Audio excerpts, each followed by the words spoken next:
We hear a lot of perspectives on the Mankind podcast. Inclusion of a guest is not an endorsement of their views, and the opinions expressed here do not always represent the mission or values of the Mankind Project USA.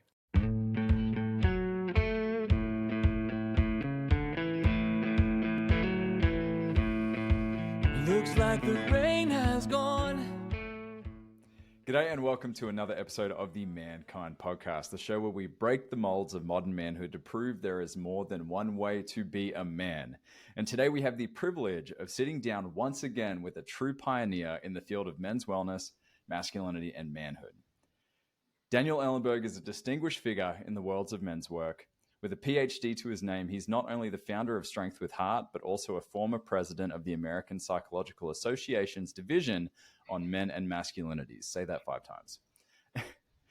Daniel is at the forefront of the Men and Boys Compassion Initiative, leading the charge in transforming societal perceptions of what it means to be a strong and compassionate man. Daniel's contributions extend to the Wellspring Institute of Neuroscience and Contemplative Wisdom, the advisory boards of the Global Compassion Coalition and the APA Future of Work, and as a principal in the Rewire Leadership Institute. Mate, you've done a lot. Daniel's passion for fostering healthy connections doesn't stop there. He also co-founded Relationships That Work, a place for therapy sessions with individuals, couples, and groups where his unique approach transcends traditional boundaries, seeking to create spaces of trust, understanding, and growth.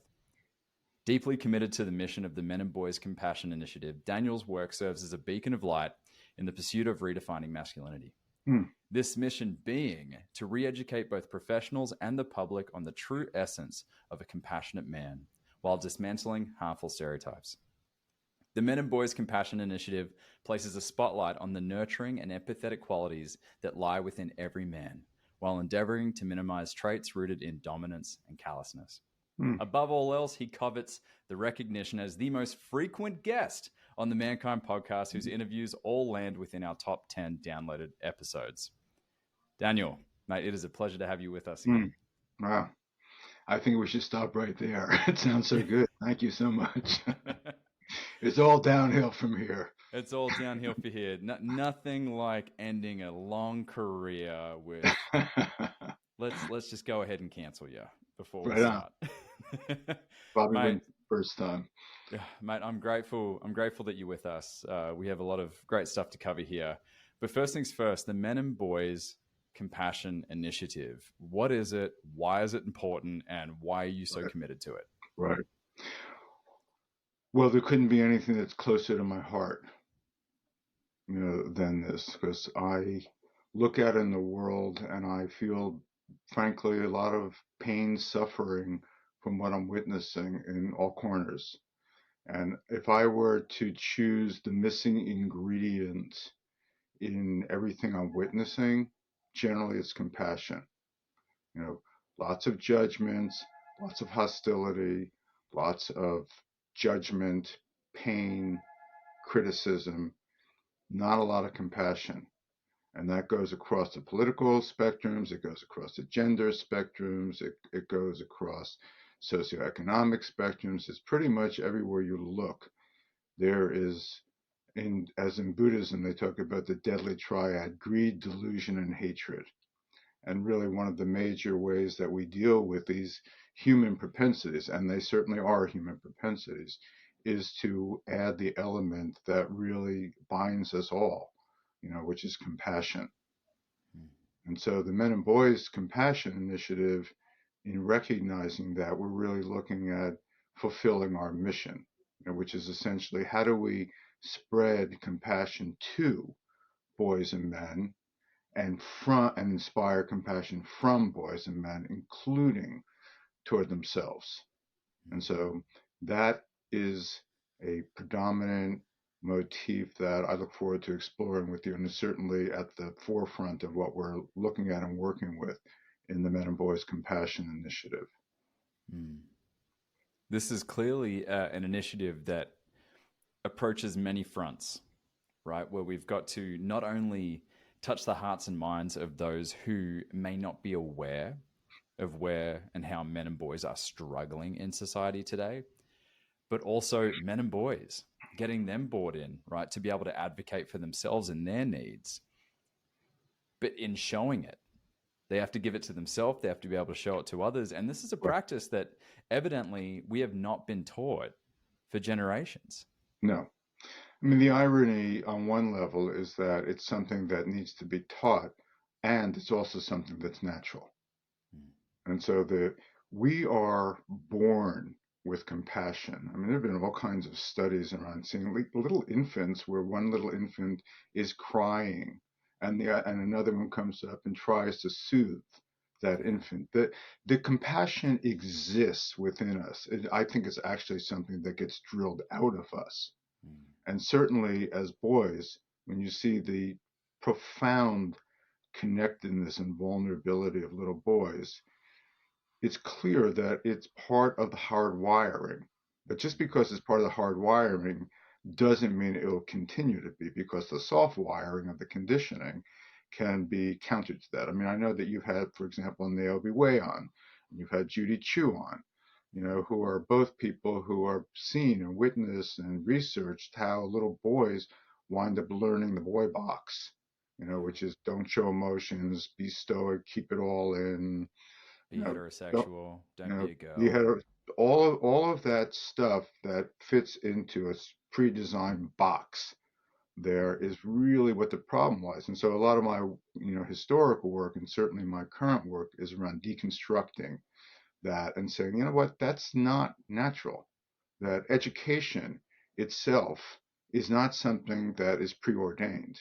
I mean, if you look at educational systems around the world, they can be profoundly different, but we take them to be what's real because we learn that, and in terms of transforming some of the male role, we really need to look and go, is this how we really want to be? And is this sustainable? Is this, when we look at how we're raising boys and how we encourage men to show up as men, is this something that's going to lead toward not only thriving, but actually survival of the planet? I think we're actually at a point, an inflection point, where if we don't change, we're doomed.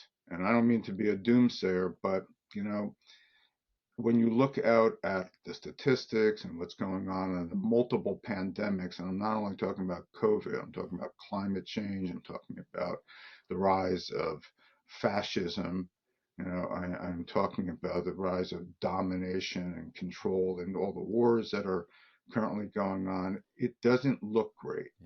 That doesn't mean we can't turn it around, but I think it demands a change of consciousness.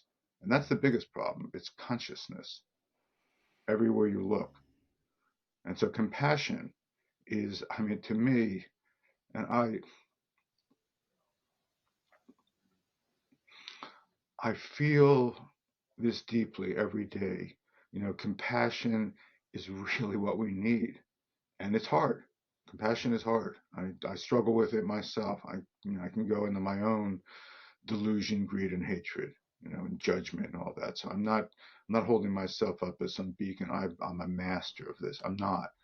I'm on my own evolutionary path, with it. And I'm really encouraging of those who really are listening to the call to pay attention to that call and pick up the phone. With the rise in violence as well that we're seeing, what can cause someone to commit an act of violence against someone else, in my mind, in my belief, is because they're unable to see the human that they're harming. And when we choose to place ourselves on a spectrum or a binary, whether that's a belief system, whether that's a political system, we are choosing then to other those who don't exist in the exact same spot that we do. And when I other someone else and I place them in that binary or on that spectrum, I then am more capable of dehumanizing them. Absolutely. I mean, we know this from ethnocentrism, authoritarianism. The best way to eradicate the quote enemy is to really turn them into a vermin, a non-human. This is certainly known. Othering is been around since the beginning of human history. In all likelihood, if you think about tribalism, I mean, we human beings have lived in tribes since the beginning of human history because you have to live in a tribe because you don't survive alone.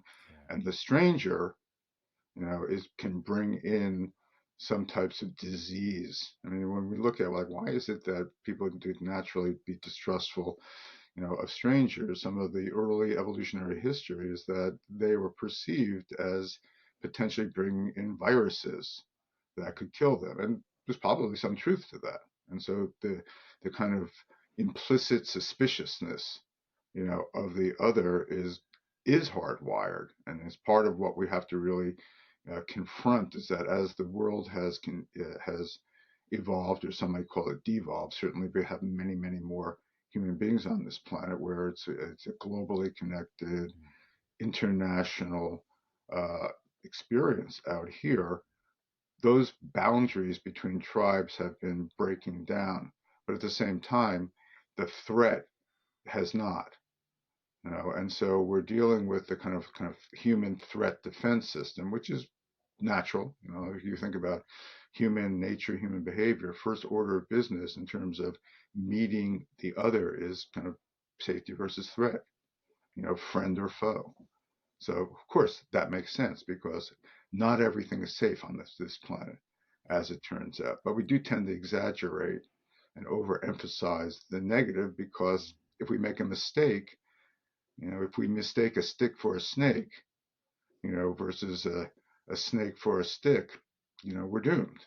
So we'll bias toward the negative. That's why I call it negativity bias, right? But that's part of also, what we need to confront here. And part of how we do confront or challenge that is through dialogue, is through meetings, is through the willingness to engage. And frankly, Brandon, one of my greatest pains and concerns is what appears to me a lack of willingness, both, and if you want to look at it politically, both on the right and the left, a lack of willingness to engage. And it's super frustrating to me. I mean, even in my APA division, where, recently this whole thing came up about somebody suggested about, hey, what about, having a dialogue or even a debate with Jordan Peterson, who is not exactly a valued figure for many, in the division. And I'm not going to, my point here isn't to debate Jordan Peterson's, utility or not.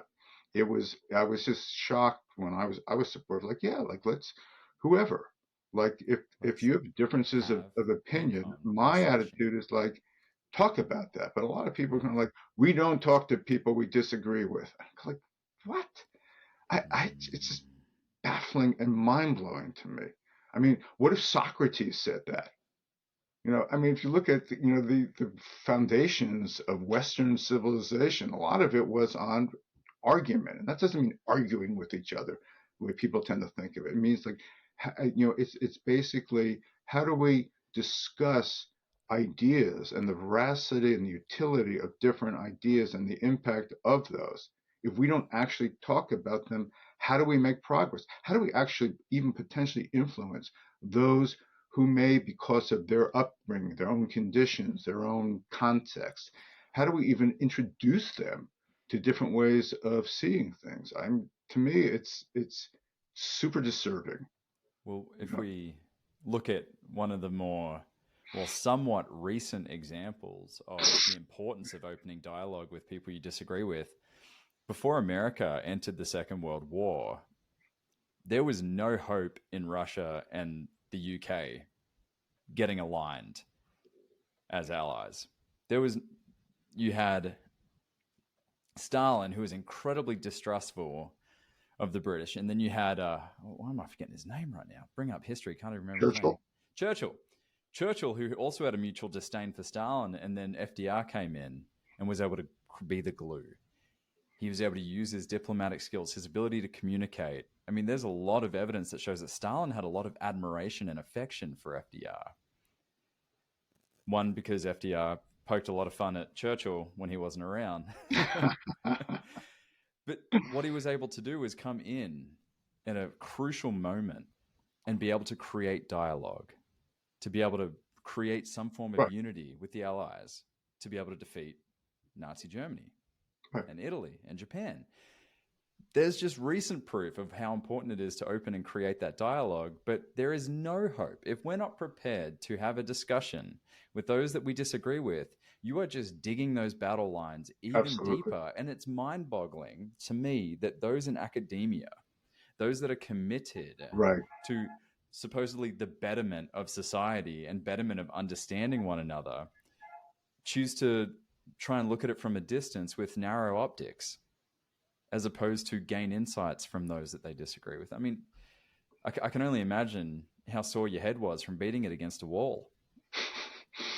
Right. I mean, I used to have a lot of hair before this, and then I'm joking about that, but it is disturbing. I mean, I'm, I'm going to be totally candid, and some people may not like this particularly, but that's life, because I don't think by being hidden and trying to walk a nice political tightrope is particularly valuable, and I'm just not willing to do that. But I would say that as someone who totally leans left, my political views are way in the progressive territory, definitely not far from right and right of center. At the same time, I'm very frustrated, with some of the extreme left, the unwillingness to engage, the Yes. cancel culture. And I'm not Ron DeSantis, who was just hopeless, in my mind. So this isn't about like anti-woke, type of stuff. But the reality is, I think that it's too extreme, in that regard. And the extreme part of it that concerns me is the unwillingness to engage. The incredible judgment, shouting down people you disagree with. I generally, the people who are being shouted down with, I don't, I'm not in support of. This isn't like, hey, yay, I want Ben Shapiro to be heard, or Milos, whatever his name was, it's not like supportive of those people. No. It's more, if you have better ideas than them, then dialogue, with that person. That's the point, and to win the minds and hearts of people. The best way to do it is actually to show that your way is a better way, and not to like just, reflexively, put them down and just, we are better, because that's really all part of this threat defense system. If we're going to actually create safety, we actually need, and connection, we actually need to dialogue. And I mean, I know I'm going to be, I don't know if it's beating a dead horse. I don't really like that metaphor very much, but we actually need to converse, and we need to create context where we can have meaningful conversations. Yeah. And that's not what I'm seeing. Yeah. And it is discouraging, that part of it. There's no question. Yeah. It makes me think a lot about and appreciate even those like of whom I disagree with. Like Ben Shapiro, not a fan, but he does not shy away from inviting people onto his show that he vehemently Right. disagrees with. And sure, there may be some volume and shouting and empty superlatives that are thrown around, but it at least creates an opportunity for debate, to toss around ideas, to throw around ideas. You think about the ancient Greeks and the Stoics Right. that would stand around and just endlessly debate each other. Things that were just theory at the time. There was Right. no real science to be able to nail down what was Right. what we would consider Right. black and white or true. And they just debated each other. And like, yes, iron sharpens iron. Wasn't that the whole design of the two-party system? Was to have multiple people represented? Yet, statistically, majority of the left and majority of the right do not feel like their voices are represented in a lot of what is being portrayed in the media. Yeah. There's this assumption that if you listen to CNN or watch CNN or MSNBC, that you agree with every extreme Right. left ideal, right? Same with Fox and all those other silly news channels they keep breaking off with. It's the same thing. And so it's easy for me in my black and white survival brain to lump people there that, if you are pro-gun, you must be racist, right? Like, it Sure. blows my Yep. mind Yep. how Well, there is a susceptible tendency. we are. Yeah, there is a tendency in the human brain to conflate a bunch of irrelevant matters. I mean, if you think about even how memory develops, the way that people commonly think about memory is what we in psychology or neuroscience would call um, uh, explicit memory, which is autobiographical, semantic, factual. But that's actually not the most powerful form of memory. The most powerful form of memory is called implicit memory, which is unconscious memory. Like you have a little girl now, for those of you who don't know, Brandon has a sweet little girl who is about to be 1 year old, right? And she is developing and has been developing implicit memory. She has no explicit memory. She will not remember anything from when she's 1 year old, 2 years old, 3 years old. 4 years old is the beginning of when people start to slowly get some explicit memory. But people can't remember that because the brain isn't formed enough. But what is happening is that through what I call psychoosmosis, people are taking in all kinds of information through the permeable membranes of the brain, and they're taking those in and they're coagulating into characteristics or characters or inner characters. And those characters are certainly something that you could never point to, oh, I developed this because of that. Because what happens is we develop what's called flashbulb memory. And when particularly pleasurable or particularly painful events occur, our brain takes a picture, so to speak, of those different parts, and it becomes part of how we organize around safety versus threat. And so when an experience happens, let's just say it's on the threat side, and like you have a father who's like screaming all the time, and it turns out that one time he's really screamed at you hard and maybe even hit you, then all of the elements that were present in that experience get encoded in the brain that aren't in any way necessarily relevant to the actual threat. So, for example, it might be the barometric pressure, if there was any sounds going on, the colors of the walls, the smells, all of the senses become encoded there. And so in the future, that if some of those are present, you can get triggered, all of a sudden start feeling super anxious. You have no clue why you feel anxious. That's part of what's challenging about being human. And so to be able to start deconstructing and decoding these things and recognize that there are things that happen inside of our human bodies and human minds we certainly didn't choose, but they got encoded in there, and then it's our job to work with them and to work with how to create a more compassion-based mindset, independent to some degree of what we've learned. And a lot of what we've learned isn't in the territory of compassion.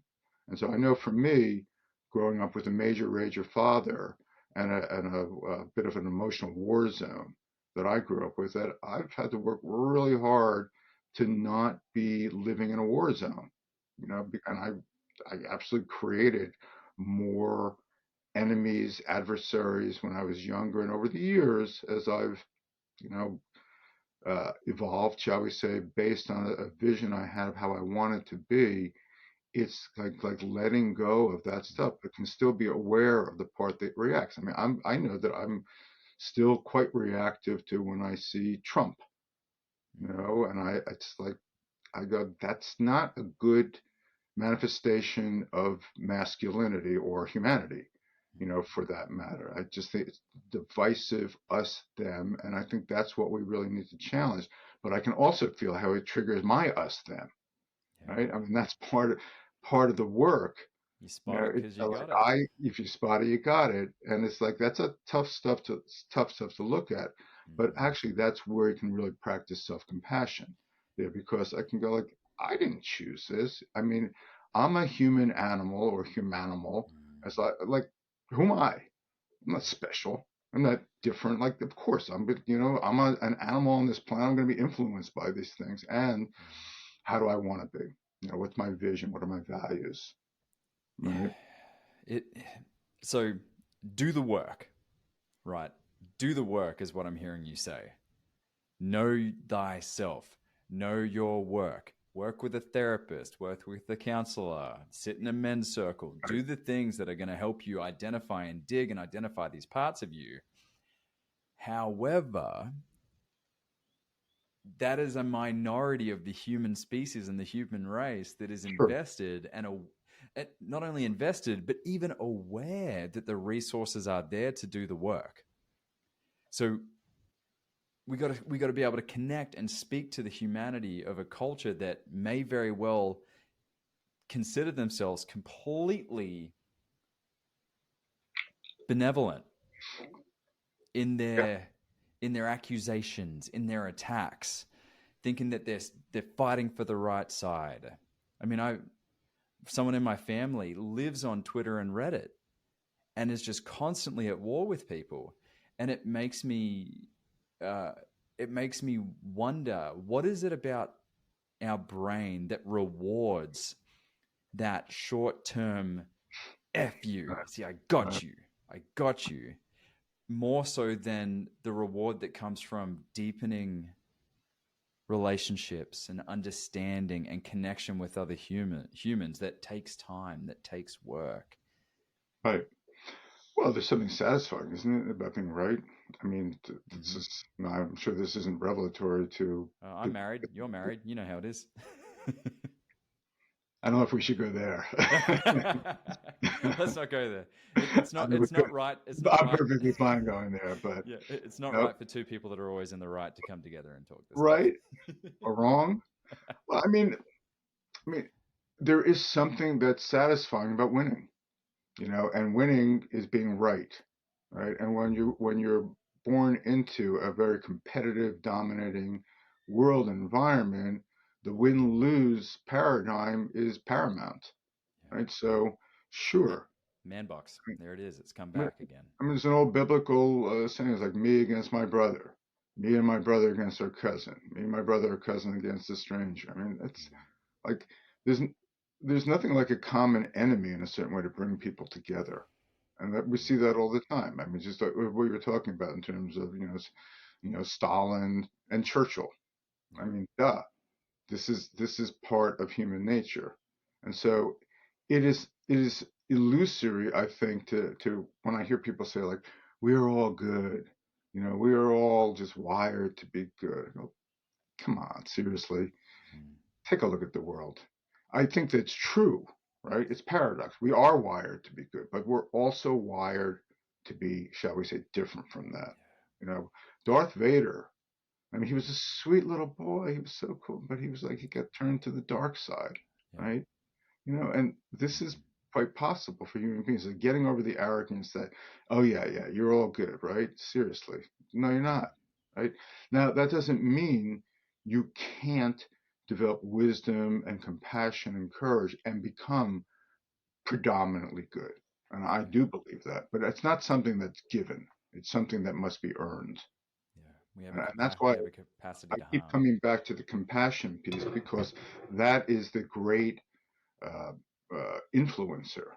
And I know for me, when I notice a reactive tendency and I put the lens of compassion in front of my eyes, as much as I want to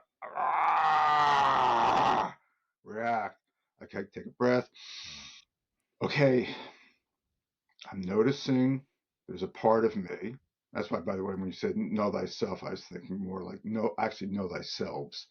But there's a part of me that is like totally associated to wanting to fight there. And then I put that value of compassion there and go, take a breath, chillax, Daniel, just settle. How do you really want to be? And I want to be loving.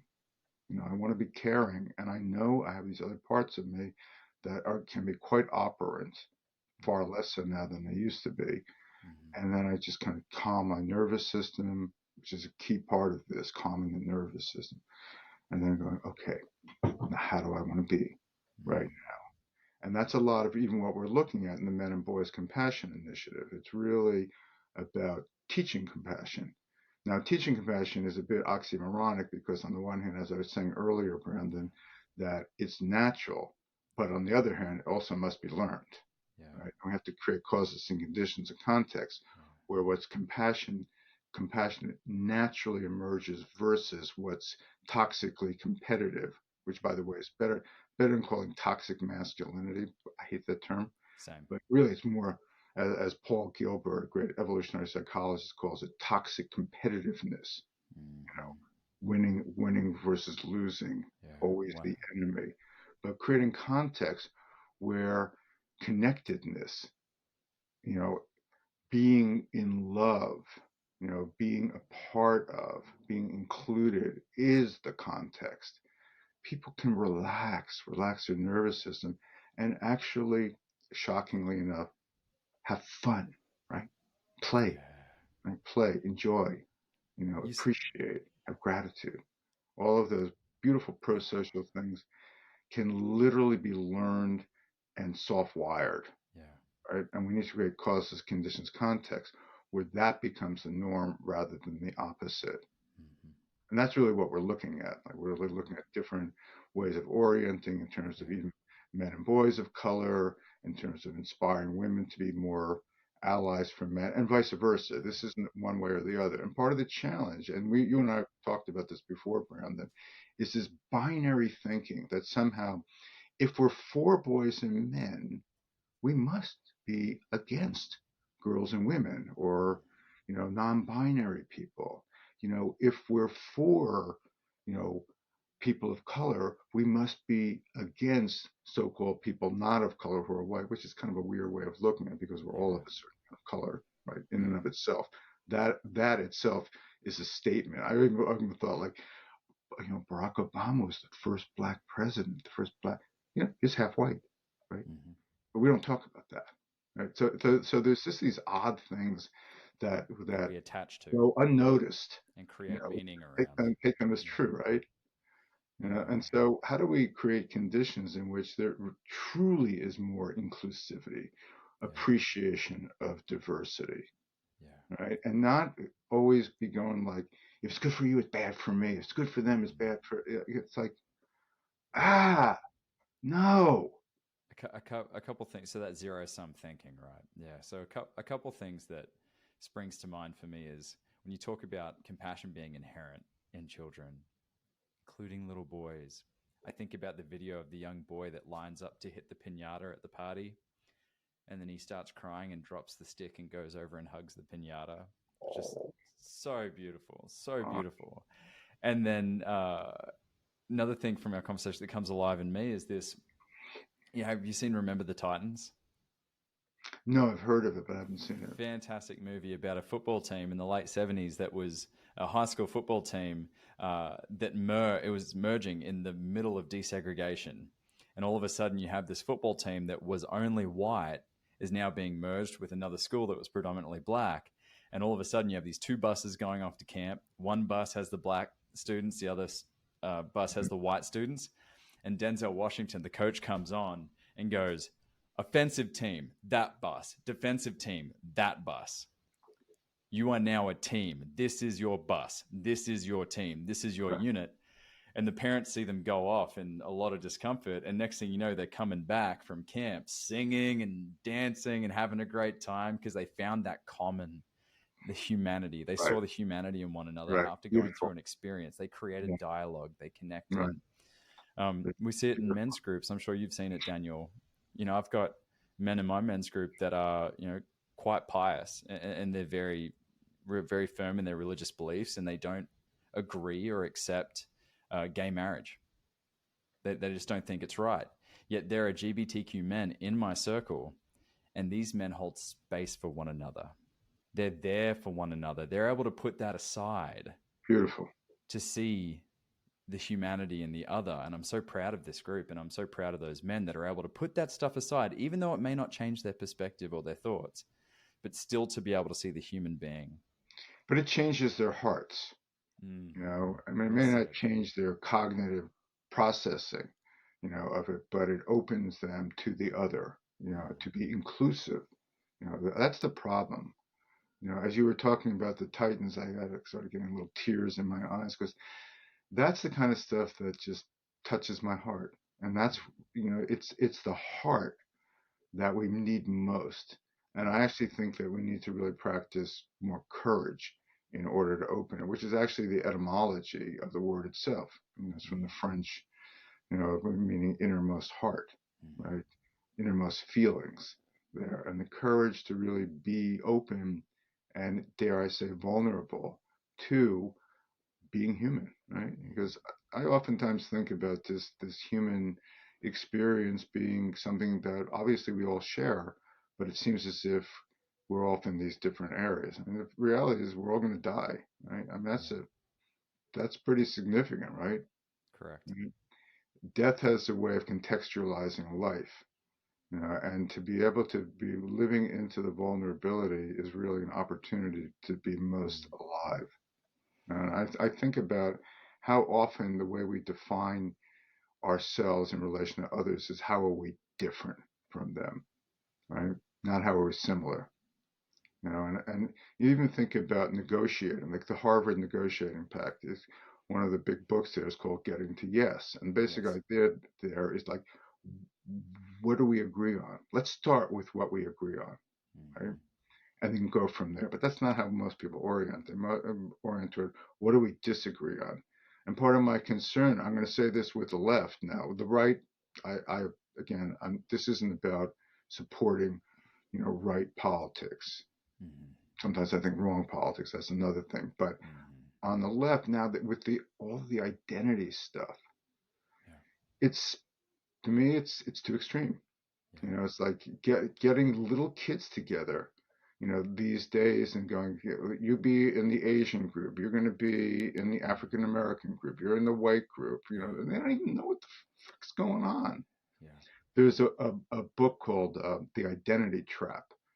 I've heard him interview the guy, Misha something, but he's an interviewer on Sam Harris recently. I agree with a lot of what he's saying, that we've gotten too extreme with these identities there, and it's important. I'm not saying that it's nothing. So to be clear about that, I'm not saying that people shouldn't be aware of their particular identities. I just don't think it's the best thing to do is start with differences. I think the best thing is much better to start with how are we similar? How are we connected as human beings? Not to deny the differences, but to only emphasize those differences is, I think, naive and foolish.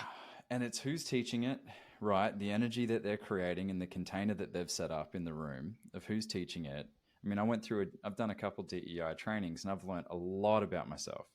As much about myself, I'd say more about myself than of others in these trainings, which I guess the instructors did a good job. But I did one training that, man, it was, it had all these labels that you had to check in with. And it was, I'm a white heterosexual man, privileged, earned privilege, and all these labels. And I was like, okay, there you go. All right, that was interesting. I've learned some things, but went through all the other men, especially the white men. And I felt this experience of them shaming themselves, like shaming. And shame is not a productive emotion, if you ask me. No, for sure. And for me, and this may just be a bit of nature nurture or my lived experience, I go, yes, I'm white. Yes, I'm heterosexual. Yes, I'm privileged. Ding, ding, ding, lottery. You know what I can do with that? I can sponsor those who do not feel represented, who don't feel like they have that same advantage, who do, I can sponsor that. I can support that, not with some white savior complex and chuck my cape on, but how can I, well, and who knows, maybe that comes in a little too, but it's how can I, if I truly believe in humanity, the great equalizer of seeing humanity in all of us, then how can I lighten the load, open a door, whatever that is, with that privilege, with that awareness, as opposed to young students that are going, okay, here's all your labels, and guess what? You're not on top of the rung. You're not on the top rung of the ladder. And you're going to have all these hardships and all these challenges, and good luck. Good luck. Have fun, trying to achieve anything because of these challenges, as opposed to what can you embody and what is true for you in your humanity?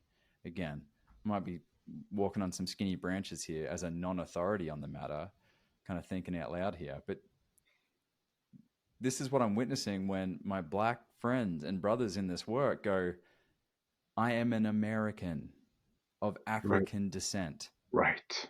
I am Right. an American Right. of Right. African descent. In that order, let's start with this. Hi, I'm Henry. Right. I I'm a like person. I like soccer. I love reading. I love my men's group. I love my wife. Like, not my black friend Henry, my African American friend Henry. He's Henry. Right. Right. Who knew that a person actually had an individual identity, right? Mm. It's again too much, and that's why I think that the compassion piece is so important. I think a lot of times people don't recognize that their own self-negation is part of what's fueling the othering, and the focus on differences and distinctions there. And again, I don't want you in the audience to think I'm in any way saying that we shouldn't at all look at differences. That's Of not my course. point. Yeah. Not that. My Yes. point is much more about how do we just start with ourselves as the center, because we as human animals are the center of our experience. Like literally, there is no part of our brain that touches the world as it is. I Mm. mean, you think we're seeing the world the way it is? Well, no, there's actually an optic nerve here that connects to, the optic part of the brain. We're feeling something. Well, actually, it's part of more the kinesthetic part of the brain. Everything is being transmitted to and transmuted through the brain. Mm. So the way that we experience the world is how we experience ourselves. And I'm not saying that we're not picking things up that are real or accurate or objective in some ways, but we are still the source of our own experience. And if we don't really work on our own experience, the world will always present itself in problematic ways. The world will always be problematic. So I'm not saying that that's not going to be the case, but it's like, how do you make sense of it? How do you organize yourself, organize your mind so that you can make the greatest contribution yourself and enjoy the process as much as possible? And I do believe that one of the best ways of really doing that is to go inward and I'm a strong believer in meditation, of doing contemplative practices and really working, with Doing the those work. parts of oneself that are most reactive. Yeah. Because if we don't work with our own reactivity, which is based on the perception, at least, of threat, we're Mm. always going to see every situation as threatening. And hence, we're going to be defending ourselves against it. Because if we feel threatened as a humanimal, the natural thing to do is defend, right? Fight, flight, freeze, appease. Well, good luck on creating connection, through defensiveness. It's really only through more openness Yeah. that we wind up connecting with each other, Yeah. right? And truly connecting with ourselves. And so the experience and the practice of self-compassion, or selves compassion, as it were, is really instrumental and central to, I think, living a good life and making Mm. as big a contribution as you can possibly do. Yeah. Because when we practice self-compassion, we're actually deactivating our threat defense system, and we're creating more openness towards ourselves. And the more we feel safe within ourselves, the less we're going to provoke and create conflicts with others, even those with whom we disagree with. And so having an open heart really begins with having an open heart towards oneself. Yeah. Right? And that's, I think, what was really so pertinent. That's why even with our Men and Boys Compassion Initiative, self-compassion is a huge part of it. Mm. And it's an odd thing in a certain way with guys and self-compassion, because I think that self-compassion is one of those areas that's deeply misunderstood, in general, and certainly by guys, because they tend to think about self-compassion. Oh, I'm pitying myself. I'm going to be soft on myself. I'm going to let myself get away with shit. I got to be hard on myself in order to be motivated. Well, that's not actually what the research shows. No. It doesn't mean you can't be motivated through self-harshness, but I don't think it's terribly sustainable.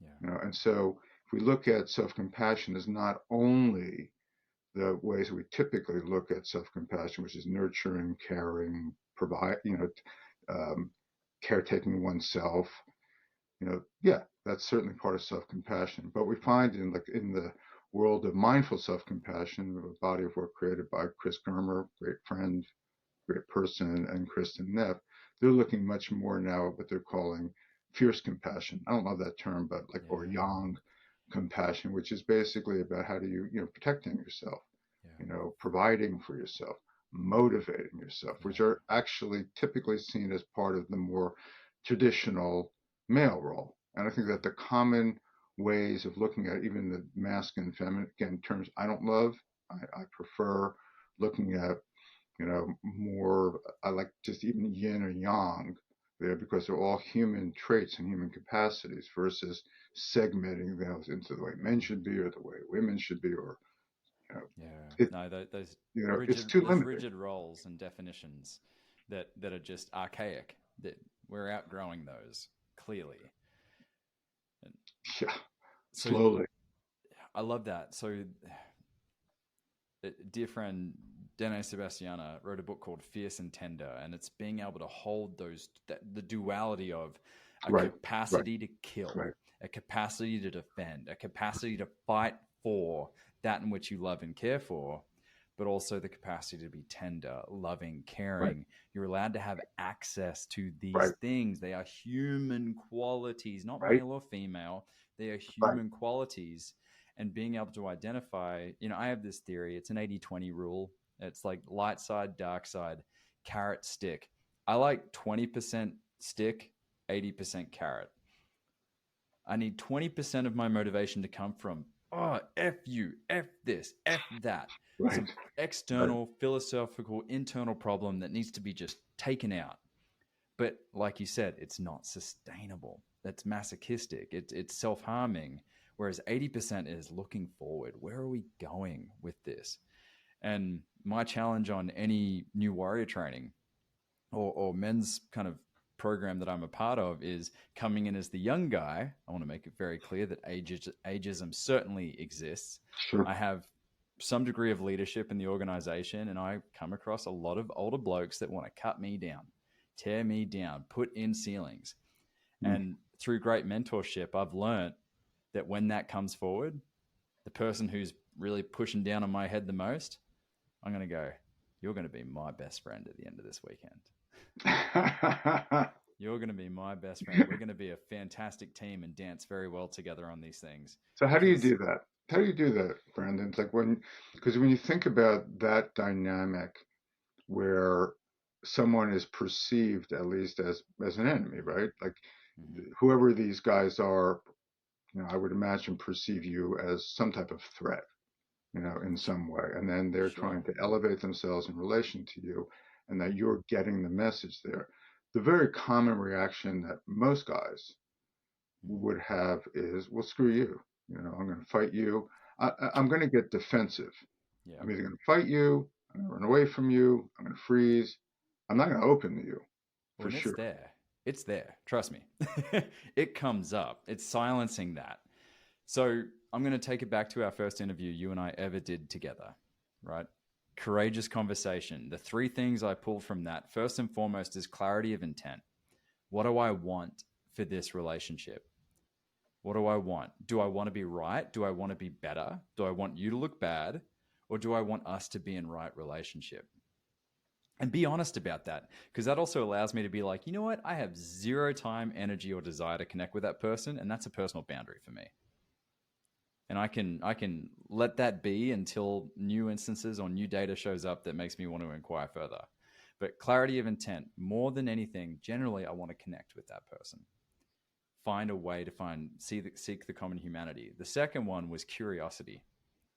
Just being curious, like, you know what might they be seeing that is a blind spot of mine? How might they be right? How might they be, in one way or another, a teacher for me? And then the third one, interestingly enough, is compassion. Understanding that individual who I may have a charge with, who I may not view, I might be challenged by, and I have that little voice coming up saying, F you, old man, that comes up. What happened in that person's life that led them to be that way? It's not my job to figure that out or find it, and they may as well have found it, right? But understanding there's a human there, no matter how strange or weird I might judge their perception or view of the world to be, or this process or this thing we're trying to do, there's a human being there at the end of the day who also clearly is committed to men's work. And that's why we're here. Beautiful. So See, that, I take it back to you, man. that's so great. You taught me this stuff. I mean, who knew you were listening, right? Young people listen. We just choose to pull what we want. Selective. Right. No, but I think I do think it's a great frame of reference, even though I suggested it. But I do think that when you do your own kind of emotional archaeology, there, which is developing awareness, self-awareness, like clarity, like, what is my intent here? Because most of the time, most of us never ask that question. We're just reflexive. Like we're robots, reacting out there. So it's like, what do I want here? So in some ways, you're taking yourself out of that, reactive mode just by asking that question, right? Like, what do I really want? And then you really get to look at your values, right there. Do I want someone to be an enemy? Do I want to get in a big fight? Do I want to show how great I am, or, dominant I am, all those kind of things? Or do I want to find a way to connect with this person, which would be another C, in this, if we were to add that, to that, and then the curiosity there, again, that's going to, like, okay, there's another humanimal out here. Who is this? What is this being about? Like, wow, maybe I can even learn something, rather than only seeing that person as a threat. So immediately you're taking yourself out of threat defense mode and putting yourself more into kind of Anthropologist. thrive open, thrive openness mode. Yeah. And then compassion, like, wow, this person, like me, in their own particular ways, has suffered, right? There's hard being human. I'm suffering as a part of life. I mean, that's the first basis of Buddhism. For starters, it's the basis of all of the world's great religions. There's, like, it's not always practiced that way, as it turns out. That's a whole other matter. But the recognition that someone, is a human being that, in their own ways, has suffered. I don't know what that is right now. I mean, then I would just add another C. It's like, now how can I connect, with that person, in some ways? And your question or your statement, like, how am I going to be this person's best friend or a good friend by the end of it, is that's the connect question, in a certain way. Yeah. So we've added a fourth to that. There we go. The fourth C. Finally, something good has happened in this podcast. It's about time. It's about time. We purely just audibly process. That's all we're doing, aren't we, Daniel? Right? Well, there'll be a book. There'll be a book between us. How's that? I like it.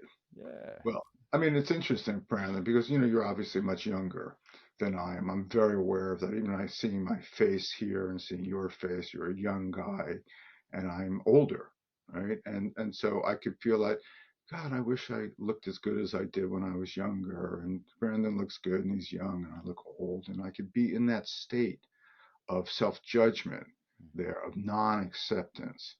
But instead, really, I go like, okay, this is what's real, right? And I'm actually much more focused from a values perspective on connectedness than comparison, right? And so I work with myself and then go like, okay, who am I? What do I really want? What do I want to accent? What do I want to breathe into? It's like, so literally, like, every moment are opportunities for self or selves exploration and opportunities to develop greater connectedness. And so for me, really, as I've gotten older, those have become more important, because I know my time is shorter. Like, I have a lot more yesterdays than tomorrows. And I go, what do I want this planet to be like? And it saddens me really every day when I see the divisiveness and just the hostility everywhere. And so my passion really comes out because I want love. I'm really clear about that. I want love. I want play, I want enjoyment, I want safety. And how do we shift things to create those causes and conditions that enable that more than what we're experiencing? So, I feel that, and I feel you, Daniel. So this is a perfect segue into our final question here, which is, Daniel, I'm going to give you a magic wand. So here you go. You can take it. I'm receiving it. Yes. You got it. It's yours. So with this magic wand, you get to enact the mission of the Men and Boys Compassion Initiative and the Global Compassion Coalition, the greater mission. How does the world look different? How does it feel different when that mission is enacted? You like to end with small questions, right? It's interesting just to share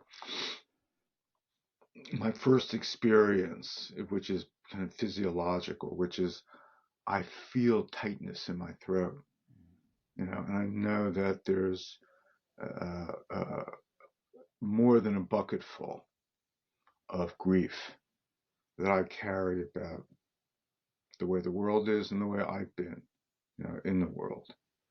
And with that said, when I step back from it, I really see a world where we embrace each other, where the reflexive stance isn't, who are you, but we see like you're my brother, you're my friend, you're a part of, that we really are in this together.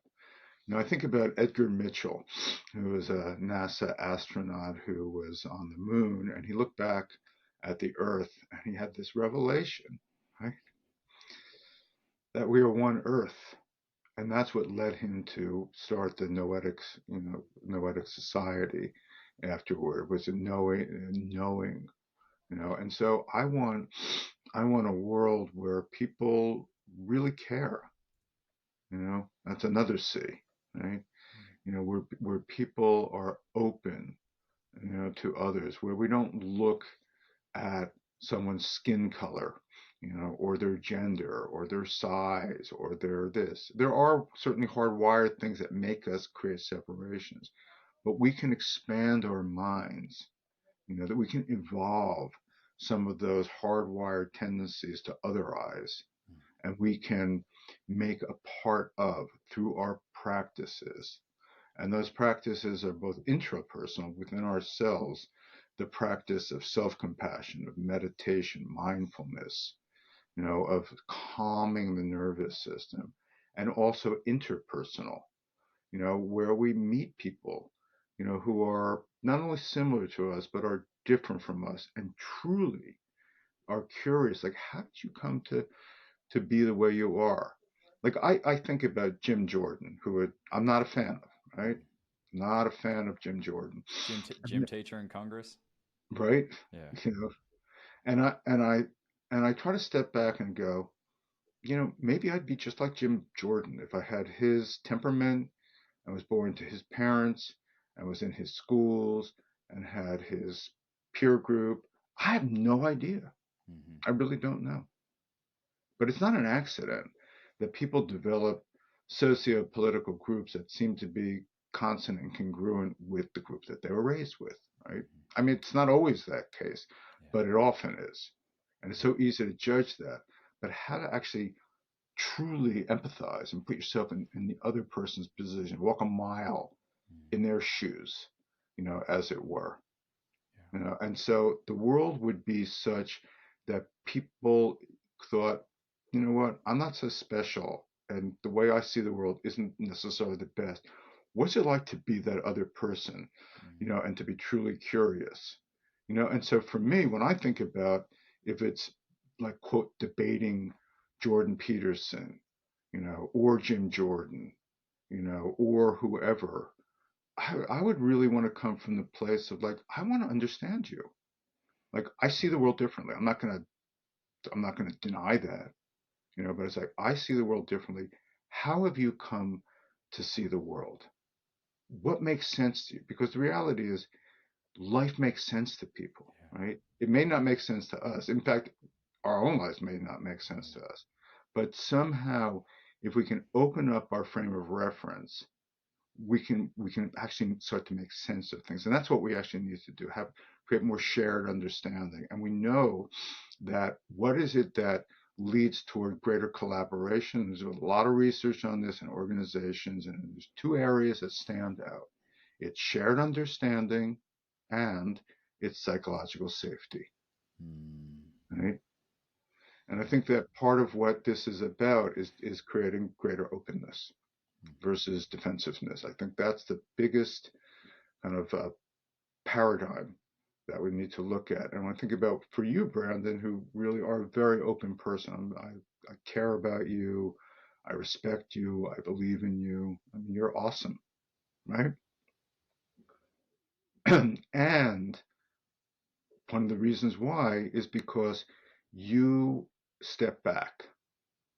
You see other people as unique individuals, right? And you'll step back and you'll look at context, right? You were saying your 80-20 rule, the Pareto rule, and really look at like, okay, well, if I'm in a context with my daughter, like this is all about being loving and caring.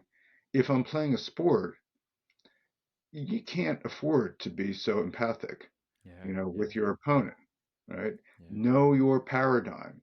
That doesn't mean hating them, not turning them into an enemy. You can, but, and if you think about, the roots of competitiveness, the etymology, it literally means to strive together, right? So you can compete with people and they can bring out the best of you, and you don't have to hate them, but you can use them as, as ways of evolving, of growing yourself. So, I mean, I can keep going on and on about the world, but those are some reflections. If only my babysitter wasn't about to walk out the door and I'm back on dad duty, mate. This has been so fulfilling for me. I feel like there is a book just in the hour we've spent together and what you've shared, the insights you've brought. Which side are you on? I'm on the side of humankind. Right. I'm on the side of humankind. And I got to throw a quick shout out to Martin Root. He was one of the contributors and authors for Chicken Soup of the Soul. And he lives on Prince Edward Island. And he interviewed all of the leaders of the various political parties on Prince Edward Island and was able to show that they all wanted the same thing. They just disagreed on a couple ways of how to get there. And that just goes to show, right? That just goes to show, how can we seek that shared meaning? How can we get in the pool of shared meaning together and advance humankind forward? Well, for those listening and those that have joined us live, thank you for joining us for another episode of the Mankind Podcast, the show where we break the molds of modern manhood to prove there's more than one way to be a man. To find out more about the Men and Boys Compassion Initiative, you can head to globalcompassioncoalition.org/masculinity. Links, of course, will be in the show notes. I will also have a lot of links for Daniel's other resources, including the organizations that he's a part of and his therapy work, so you can find those as well. Mate, what an absolute pleasure. I will say, until next time, I hope there are many next times, just like there are many tomorrows in your future, sir. And, thank you again.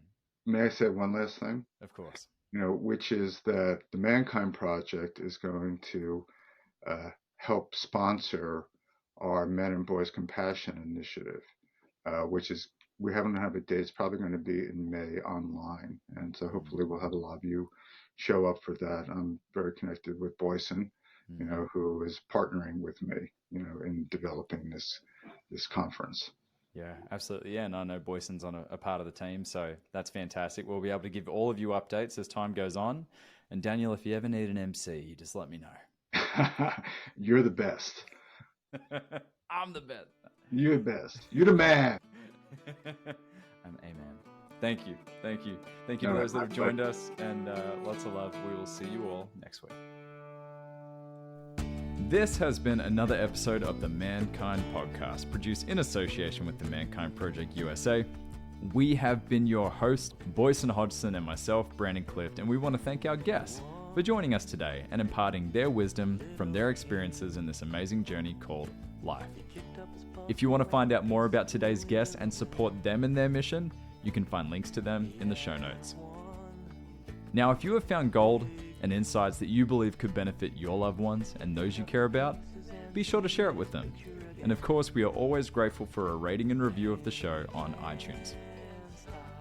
Now, above all else, we've got to thank you, the listener, because through your attention and your support, you have made it possible for us to let men all over the world know that they are not alone and that there is more than one way to be a man.